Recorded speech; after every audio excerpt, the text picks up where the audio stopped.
What's going on? Another video from the infamous Thompson's Kennels coming to you live from Hoodwoods. I'm still getting a bunch of emails. This ain't gonna be no super long video.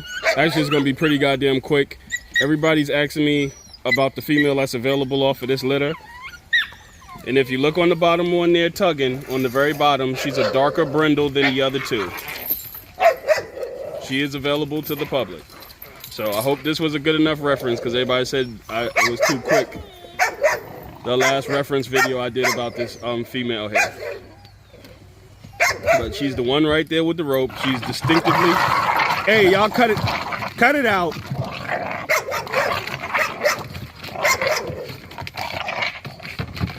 Okay, we cut that video short real quick. Back here with the Trenster. We're gonna have a real conversation from what you just seen about this breed of dog. I've been dealing with this breed for a long time, and this is how it is. Sometimes they get along, sometimes they don't. I've gotten a lot of questions and emails about pups and separating pups and how we go about our process of separating pups. And the main part is you have to have a very good visual eye of the problem starters. From the first snippet of that video that you just seen that I opened up with, this incident happened yesterday. Today, this is our little brindle male. From that video, you can see that he was the aggressor in the video. So what does that mean at this point is that he gets separated from the other two females, and he gets a 5x10 kennel to himself. You have to be so cognizant of these young pups, and what I see transpiring, and I'm totally against it, and that's why we're going to use this as a teachable moment. These puppies will do that. That's not an indicator that this dog is going to be great or going to be horrible. It's just how this breed of dog is.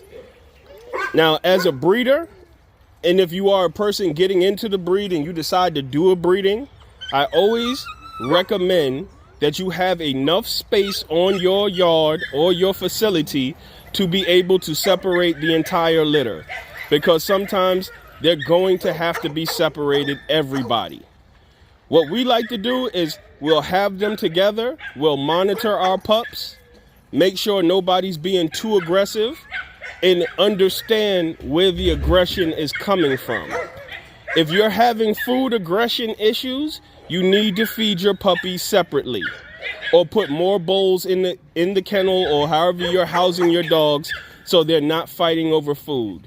If you just saw the prior video that I opened up with, this wasn't a food aggression situation.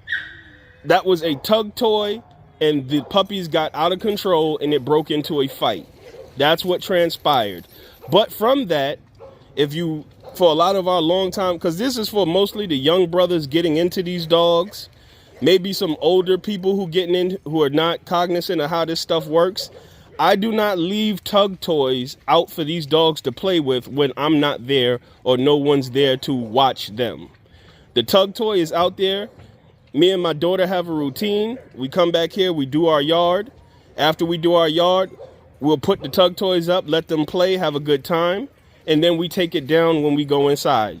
The toys are never left up with these dogs unattended, because it can start a bad fight and they're not going to stop.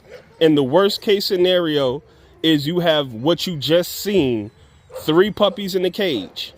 2 of them break out into a fight, and then the third one decides that they want to pick a side. Now it's 2 puppies against 1, and they're going to kill each other. So you need to be cognizant of that. The other part of this, because homeboy, you're a good dog, but you know, you let us know that you had enough.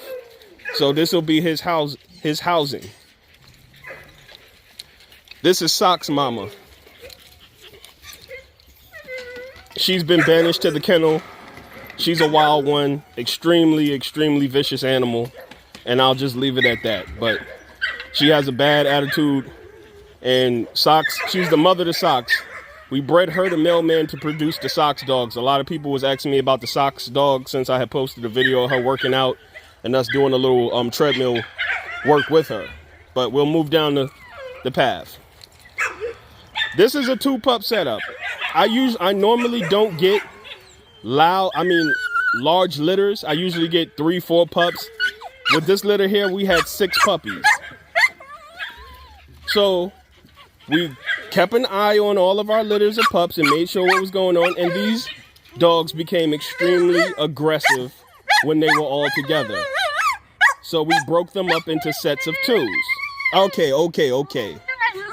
We broke them up into sets of 2s. They got along with sets of 2s. We'll keep this until this space is not any more sufficient for their size, and then they'll get separated. We have extra kennels. They'll get separated if their attitude changes or their size just doesn't permit, where it's just too large a dog to be in the 5x10. But these 2 get along very well. We don't have an issue. Now, some people are going to say, well, Thompson, why don't you separate all of them right off the rip? Because you still want them to be able to socialize. They're young puppies. Their ligaments are still growing. Their bones are still growing. And they play with each other. They like to wrestle, play. All of that's exercise. And it's good for their social attitude to be around litter mates. Long as it's not aggressive and they're not harming and breaking skin and all of that stuff. So these 2 here seem to get along pretty well for right now. I can't predict the future, but we monitor the dogs. If something does look like it's out of control, they'll get separated. We'll move down the line. Now, my daughter knows about this male pup. Those 2 there and him are off the same litter. We rehomed the pup, and we were going to let another male go in here with him. And what happened, Trinity? It broke into a fight. Okay, immediately. She called me on the phone. She said, hey, Dad. I said, hey, I want to go ahead and move that other pup over to the next kennel. She puts it in. How quick before they started fighting? In a snap of a second. Snap of a second. So the minute she put the pup in here, they decided they want to kill each other. So you know what that means? Is this puppy has a 5x10 kennel to himself. That's how this has to work. Now, you've been back here raising dogs with me for your entire life. Even at the old property, you ain't live here your whole life. But is this anything uncommon with these dogs that I'm explaining? No. They've always been like that. Yep. I've never trained these dogs to fight or do anything. This is what you're dealing with game-bred animals. I don't usually show stuff like this on my YouTube channel, but this is a teachable moment because these dogs are becoming extremely popular and people are acquiring them. They have very little knowledge of how the temperament on these dogs are and how you're going to have to accommodate your setup for their temperament. Now, we was back here yesterday, Trinity, and this is where it was the scene of the crime was. These are 2 females. The farthest one on the left was what I was trying to show because people were sending me emails saying that they couldn't get a full view of those pups. But the black female with the black mask and this other brindle female that's looking right at me right now, they were part of the incident yesterday. As you can see, once we removed the male from the situation, they're back to normal. We don't have any issues out of these pups at all whatsoever. So if something happens between them, they will be separated and isolated to another kennel. So we're just going through the basics of this for some of the novices and greenhorns who deal with these dogs and don't know. Do not let your puppies sit there and hurt each other. You're not proving anything to anybody. And this is when you hear old timers tell you, this is how you ruin dogs. This is that what you seen earlier. If I let that continue and constantly continue, dogs will be ruined. So we don't want that. So I hope this was informative and taught people something about this breed and how they act. These are game-bred animals. This is why when people reach out, I have stipulations and things that you have to go through to get a dog from us, because they're not for everybody. Just because you have the money doesn't mean you have the living situation to handle these dogs. So we were trying to show a reference of the black.